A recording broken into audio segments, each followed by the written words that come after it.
Olá! Criador e coordenador dos maiores programas de ensino de empreendedorismo do Brasil, ele é também o autor de vários livros sobre o assunto, entre eles o long-seller O Segredo de Luísa, que há cerca de 11 anos está nas listas dos livros mais vendidos do país. Eu converso agora com Fernando Dolabella. Fernando, tudo bem? Tudo bem, Letícia. Que bom que você veio aqui ter essa conversa com a gente hoje sobre esse assunto que é tão interessante. Fernando, para começar, eu queria saber o seguinte. Na sua opinião, o empreendedorismo, ele é uma coisa que nasce com a pessoa, é um traço de personalidade ou é uma coisa que tem mais a ver com a circunstância, com os estímulos que a pessoa tem? Os dois. Eu acho que é uma característica da espécie. A espécie humana é empreendedora, mas para que esse potencial seja dinamizado, utilizável, depende das relações no meio ambiente, da cultura. É um fenômeno puramente cultural, voltado para valores. Mas eu acho que não tem essa de dizer que o empreendedor é fruto de características genéticas especiais. Essa discussão está em todos os âmbitos, na academia também, mas também, por outro lado, a educação empreendedora hoje ela está disseminada no mundo todo. Quer dizer, todo mundo pode ser empreendedor, todo mundo.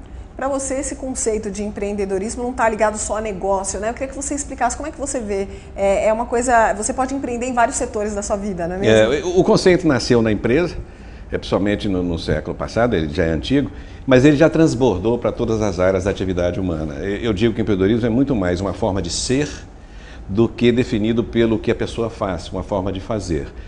Você pode ter o poeta empreendedor, o jornalista empreendedor, o funcionário público empreendedor, o empregado, o político, enfim, é uma forma de ser, uma forma de se relacionar com o mundo e é uma forma de desenvolver a sua própria atividade.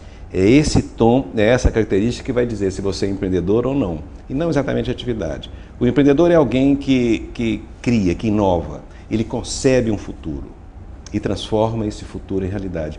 É essa a essência do empreendedorismo. Está muito ligada com a capacidade da pessoa de sonhar, não é, Fernando? Eu utilizo muito essa metáfora do sonho porque isso surgiu quando eu comecei a lidar com crianças. Os conceitos que eu encontrei na literatura mundial diziam respeito à empresa exclusivamente. Eu precisava de um conceito que fosse acolhedor, que abrangesse todas as atividades humanas e que fosse facilmente compreensível por uma criança de 4 anos, que é quando a gente começa. Então eu vinculei o sonho como desejo, o sonho que se sonha acordado, o sonho extraído da linguagem do dia a dia. Meu sonho é ser médico, meu sonho é casar e ter filhos. Então eu digo que o empreendedor é alguém que sonha, mas não somente sonha, ele tem a ousadia e a coragem de transformar o seu sonho em realidade. E isso é fácil porque uma criança entende muito bem. E também uma pessoa iletrada, porque empreendedorismo é coisa de pobre também. Principalmente de pobre, que é a única forma de se construir sustentabilidade, justiça social através do empreendedorismo. E eu precisava de um conceito que não fosse excludente, e que atingisse todo mundo. Então eu trabalho sim com o conceito de empreendedorismo fora da empresa. Fernando, mas por exemplo, um pai que está assistindo essa entrevista, ele quer saber, na prática, como é que você alimenta isso no seu filho, dentro de casa? Esse é o objeto do meu último livro, que chama-se Quero Construir a Minha História, em que eu converso com os pais. Os pais podem muito bem estimular, eles são mais importantes do que qualquer escola na formação empreendedora. Então, os pais podem muito bem estimular valores empreendedores nos filhos. O que significa isso? Ser criativo, ser rebelde. Rebelde propositivo. O empreendedor não é um rebelde crítico que destrói somente. É alguém que mostra que ele é capaz de fazer algo melhor do que existe. Ele propõe um produto, um serviço, uma ideia, um processo novo. Então os pais têm que estimular a criatividade, que é algo esquecido na escola e na educação, fora da escola, em qualquer pedagogia. A criatividade é a inovação, a tolerância à incerteza. Isso é uma coisa assumida por sociedades. Então, tem sociedades, tem culturas que são tolerantes à incerteza. A nossa não, a nossa é muito voltada para a busca da verdade.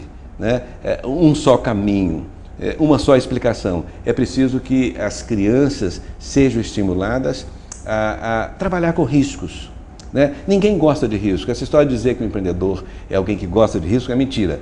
Qualquer pessoa que tenha aí mais de 5 neurônios não detesta o risco. O que faz um empreendedor? Ele tenta minimizar o risco.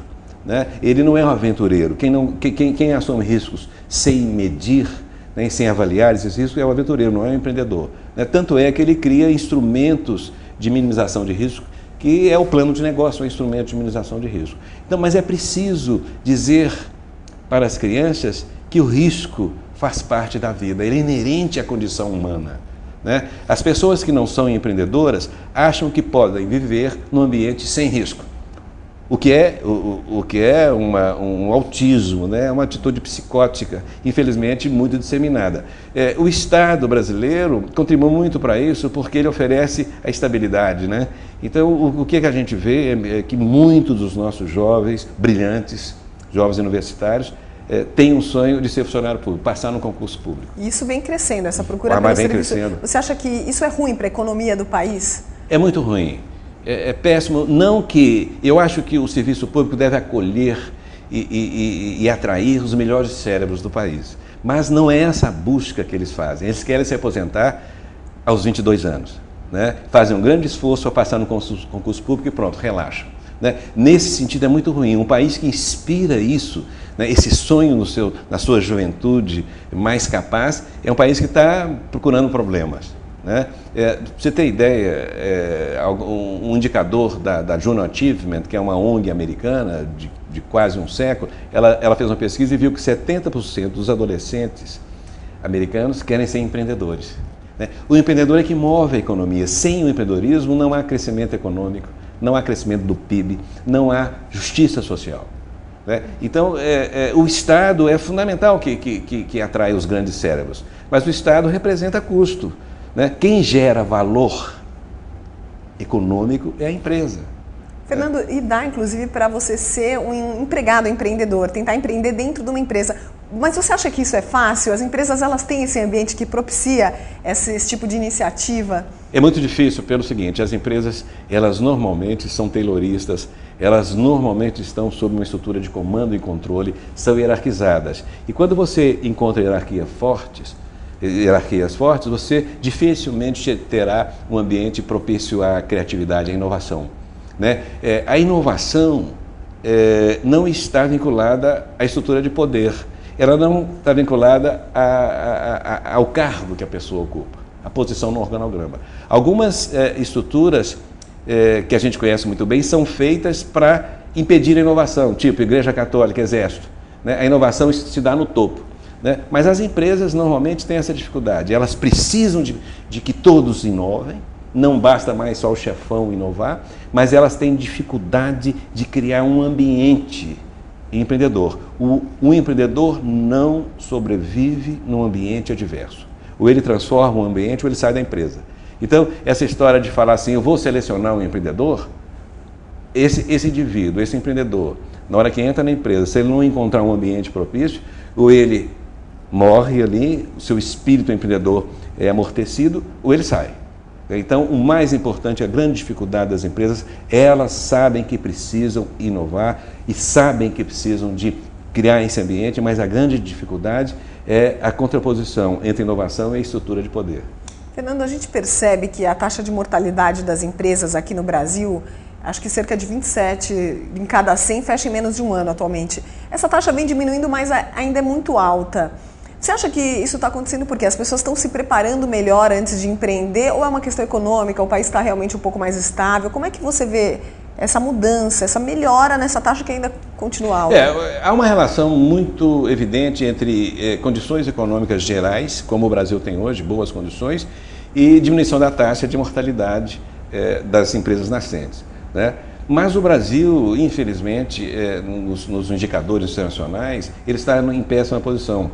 Né? O Doing Business, que é uma pesquisa feita pelo Banco Mundial, mostra que o Brasil está na posição 128 entre 183 países. E essa análise eu acho que é a mais completa porque ela mede 10 indicadores da abertura ao fechamento da empresa, tipo assim, alvará de construção, obtenção de crédito, proteção a contratos, né, proteção a acionistas, ela mede 10 indicadores, o Brasil está muito mal. E mais, o Brasil não é um país que está mudando, eles não fazem parte no ranking dos países reformadores. usando a linguagem da pesquisa. Somente num aspecto o Brasil melhorou, na abertura de empresa. É lógico que a gente não pode deixar de reconhecer que existem avanços, né? O Simples Nacional, né? O empreendedor individual, né? Há um programa do governo brasileiro do qual eu participo, que é o programa PRIME, criado pela FINEP, que estimula, né, o empreendedor inovador. É um programa maravilhoso, é o maior programa que eu já vi no Brasil. Como é que funciona, Fernando? Ele funciona através de estímulos de capital semente e de consultoria às empresas nascentes, de 0 a 24 meses, que são inovadoras, né? O programa é um programa de 3 anos, ele pretende atingir 5 mil empresas. E o valor estimado é de 1 bilhão e 200 milhões de reais. É um programa bacana. A pessoa que estiver interessada, como é que ela faz para participar Ela desse tem que programa? procurar o site da FINEP, né? E o programa rodou o primeiro ano em 2009, agora acontece em 2010 o segundo e em 2011. É importantíssimo quem está criando uma empresa inovadora, procure esse programa. São 120 mil reais de capital a fundo perdido, né, no primeiro ano. Né, que tem uma regra de investimento, mas principalmente permite que o empreendedor líder saia dessas suas atividades e tenha um ano ali para se dedicar inteiramente à empresa. É um programa muito bacana. Quer dizer, no Brasil nós temos agido, mas não na velocidade, na qualidade, na intensidade que o Brasil precisa. Nós somos ainda um país com baixíssimo índice de inovação. Né? Os índices aí, quem mede isso, a ANPEI, por exemplo, diz que nós estamos aí, que o grau de inovação das empresas é de menos de 1%. Né? Os empregados que são empreendedores internos não chegam a 6%.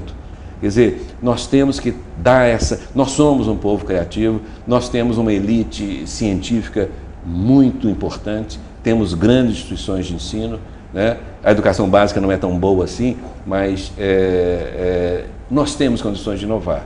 E inovação é uma questão cultural, nós temos que abrir essas portas.